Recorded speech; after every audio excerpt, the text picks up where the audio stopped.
So how are you when things don't go the way you expect? I'm glad you're here for this conversation today.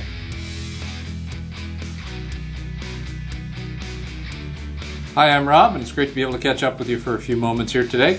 Let me mention our interactive teaching videos that are available for kids and families. And a simple search for Cabin Kids on Facebook will take you right to our page and to that resource. And our focus of these videos is directly related to the themes and scriptures of our family videos. We wish to equip people of all ages to have conversations in their homes as we follow Jesus together. I'd also like to invite you to connect with us online or in person. You can follow the link in the description box that will connect you to our website, and there are a variety of resources that are available there that we'll follow up on today's video. But also, if you would like to subscribe to our YouTube channel or like or follow us on Facebook, if you want to connect with us online, you can message us through Facebook, or you can use the email that is at the bottom of the screen to be able to connect with us and start a conversation as to how we can pray with you, or even if you have questions or comments along the way that you'd like for us to specifically hear from you. Now, we've been looking over this month how love starts and ends with God. Love has always been the point of how God has interacted with the world, and since the beginning of time, God's love has always been on display. But God's love isn't just about what's happened in history, it's God loving us today. And we know that God loved us first, and God loved us enough to send Jesus. And so in response, we can show how much we love God by how we love others and showing people how much they matter to us. And so we're going to jump in to see what we can discover in that journey today. So imagine the plan is all laid out. You've been anticipating this for quite some time, and the unexpected happens. The power goes out, or someone who's supposed to be key to making it happen is unable to show up. There's that uncomfortable delay that happens, and maybe that's what throws you off. Or the whole thing ends up having to go in another direction, not at all like what you had anticipated. Sometimes when events are outside, we've had those kind of moments. I remember one time where the weather was just not cooperating with us to be outside, and the inflatable company that was bringing all the outdoor games, they decided not to show because of the threat of rain. And so this changed the event. Then there was a time that the hornet's nest was right in the middle of the kids' area outside. Or there was the time when the bride's father couldn't be released from the hospital in time to walk her down the aisle. Well, we all have times that happen in our lives that things don't go just quite like we had planned. And sometimes when we look back, there can be whole sections of life, and we discover that the direction that we are headed in was completely different than what we had in mind. What do we do in those times? How do we start to deal with them? We want to have a healthy approach. We don't want to be dismissive or trite, but the fact is, often things just don't go the way we'd planned or expected. We've been tracking here in Genesis, and today we're continuing in this big picture of God's story that He is building of love for us. As we center in on a change of direction today that led to faith, we can see that even when our plan may be thrown off, God's plan is still on. And this is a familiar section of Scripture for many. It's often referred to as the call of Abraham. And we see Abraham in these moments before he was famous. I mean, he's not even called Abraham yet. He's known as Abram. Now, his father had left Ur, the city they had grown up in, and had traveled quite a distance, about 1,000 kilometers from that city, to an area called Haran, which was north and west of where they had lived. And so after Abraham's father passes away, he's now 75 years old, and Genesis chapter 12 steps into the picture, and this is what we see. The Lord had said to Abram, "Go from your country, your people, and your father's household to the land I will show you. I will make you a great nation, and I will bless you. And I will make your name great, and you will be a blessing. I will bless those who bless you, and whoever curses you, I will curse. And all the peoples on earth will be blessed through you." Now that right there is a pretty cool statement to have God make to anyone, for that matter. God will protect your reputation. You'll be your own nation. All the people of the world are going to be blessed through you. And this is a direct reference to Jesus later on, arriving through Abraham's family quite a number of years later.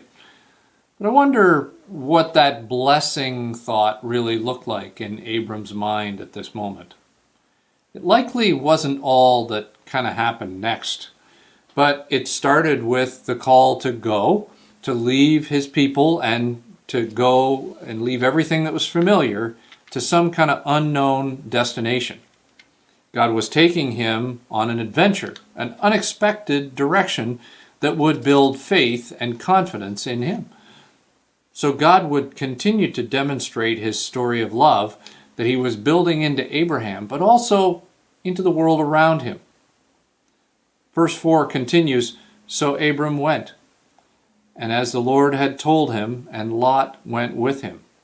Abram was 75 years old when he set out from Haran. He took his wife Sarai, his nephew Lot, all the possessions they had accumulated, and the people they had acquired in Haran, and they set out for the land of Canaan. And they arrived there." Now that's a huge statement. They set out for the land of Canaan, and they arrived there. Turns out Canaan was another 800 kilometers away from Ur. And this major group of people migrating all together, it would have been a pretty slow pace. Most folks would say that on foot in that era, there was between 2.5 to 2 miles per day that people were traveling, which would mean you could plan on that distance taking at least 30 days for people to be able to travel. But this isn't really what Abraham had planned.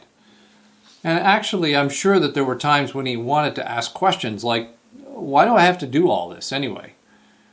I've read through this story several times, maybe you have as well, and I wonder sometimes when I read this, I wonder how his family took this. I wonder how his wife received this when he walked in and shared with her the news, this is what we're about to do. I wonder if anybody in the community ever came to him and kind of thought, well, I've got to talk some sense into him. He has no idea where he's going, first of all. Abram, this is just not a good idea. You've got a good thing going here in Haran. You need to stick around here. We pick up in verse 6. Abram traveled through the land as far as the site of the great tree of Moreh at Shechem. At that time, the Canaanites were in the land. The Lord appeared to Abram and said, "To your offspring I will give this land."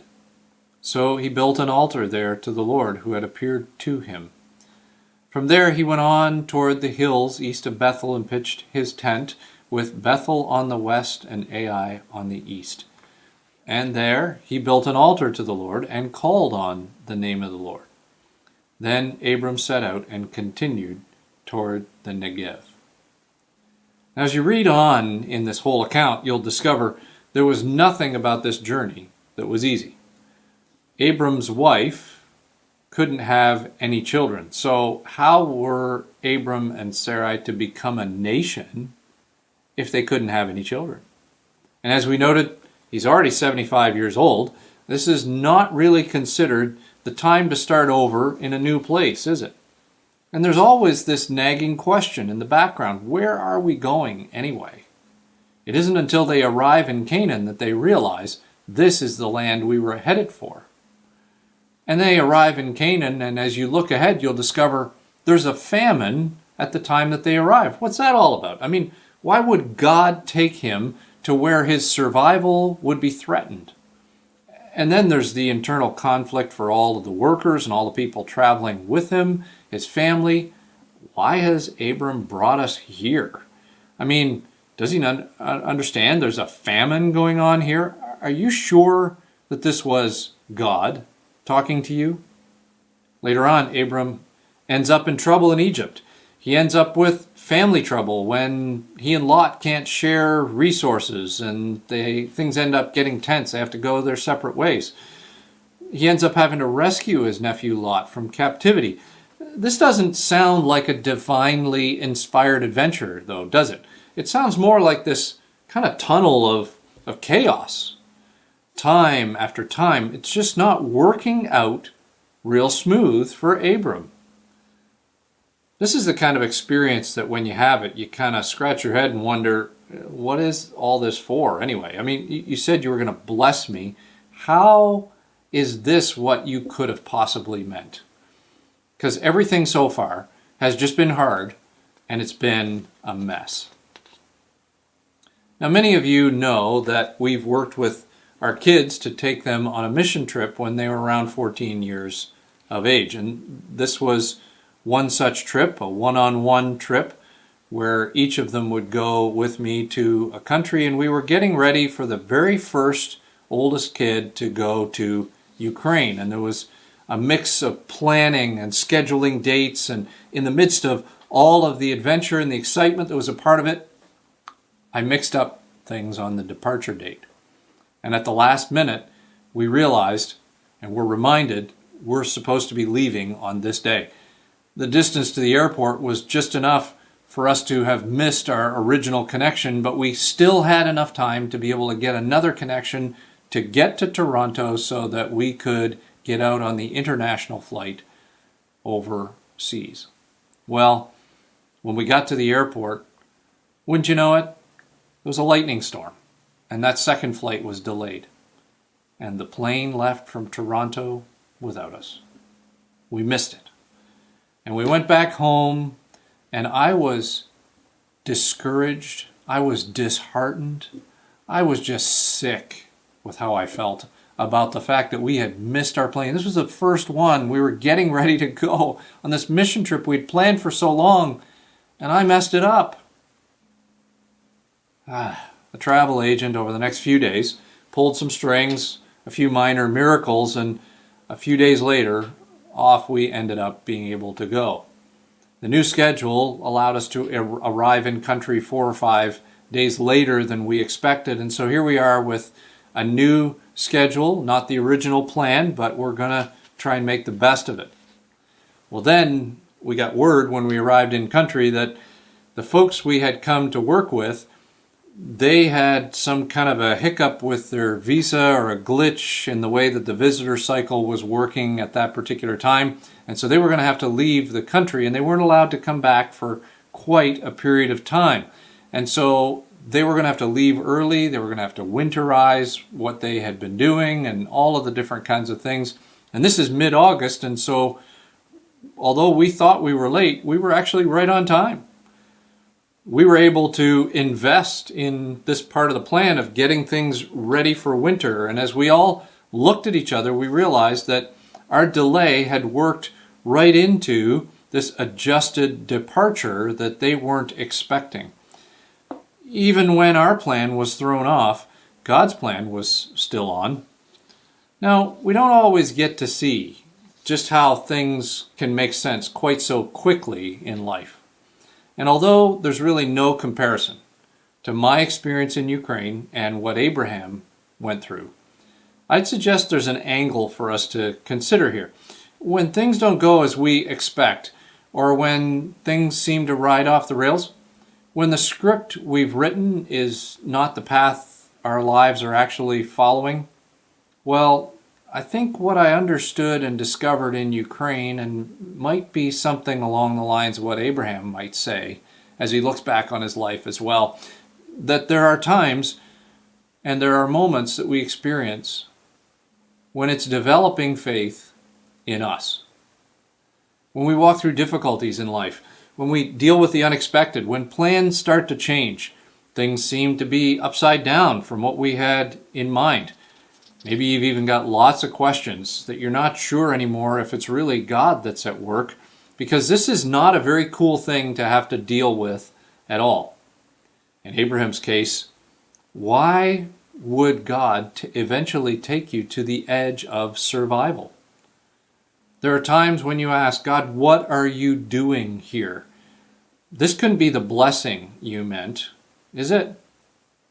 And it's in that kind of a time that we rediscover how God is building faith in us. Over and over, we can see how God refers to Abraham's faith. And it's not just an infusion of faith that was, native to him or all of a sudden unique in him. It was the growth that happened in him as a result of actions as he just trusted, followed through on God's direction. Now we can discover in those times a peace in those kind of difficulties, can't we? And a trust that we can have in God to help us make it through the tunnel of chaos. God grows a deeper level of faithfulness in us, even as life seems scattered. So sometimes the moments that we experience, they develop faith in us. But sometimes the moments we experience, they develop faith in others. And in our case, the folks on the field were reminded that God knew exactly what they needed way before they did. My mishap became our collective opportunity. And we were there right at the right time, and we didn't know that being late was going to end up being part of the process. We were reminded, as one artist shares, he talks about happy accidents. It seems like sometimes setbacks can actually be a launch pad. But consider this ultimate picture in the account of Abraham. Not only is his life full of insights for developing faith in us, like to discover how God works with people and to discover what radical faith really can look like, to consider what it takes to trust God no matter what. But also, he is the father of many nations. There are many people in the world consider him to be their ancestor. His name today is extremely famous, just like God promised.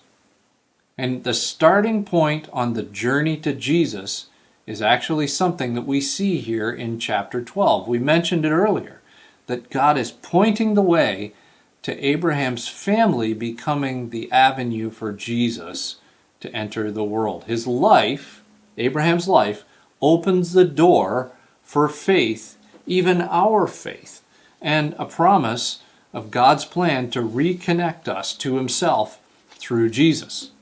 As Abraham is choosing faithfulness to God, and he is allowing the moments to happen in his life, it's also developing faith not only in him, but in others as well.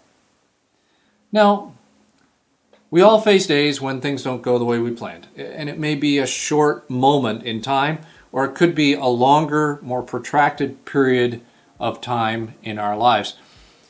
And as we're going through the experience, sometimes it makes us wonder, what is all this for?